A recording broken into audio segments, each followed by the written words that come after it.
Soda ಆಯ್ತು, ವಡೆ ಆಯ್ತು, ಪಕೋಡ ಆಯ್ತು, ಸಾರ ಇಲ್ಲಿ ಸಾರ ಇಲ್ಲಿ ಬಾಯ್ ಬಾಯಲಿ ನೋಡು. ನಾನು ಇದೆಲ್ಲ ತಿಂದು ಕುಡ್ದು ಕರೆಯೋವರೆಗೂ ನೀನ್ ನೆಮ್ಮದಿಯಾಗಿ ಬೆಡ್ರೂಮ್ ಅಲ್ಲಿ ನಿದ್ದೆ ಮಾಡ್ಬೇಕು, ಗೊತ್ತಾಯ್ತಾ? ಆಯ್ತು, ನಾಳೆ ನಿನ್ನ ಕಟ್ ಮಾಡಿ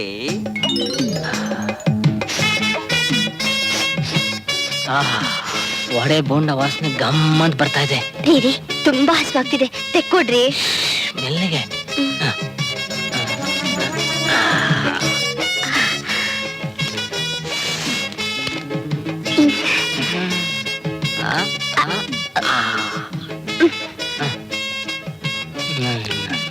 ಬೋಂಡ ಬಹಳ ಚೆನ್ನಾಗಿದೆ.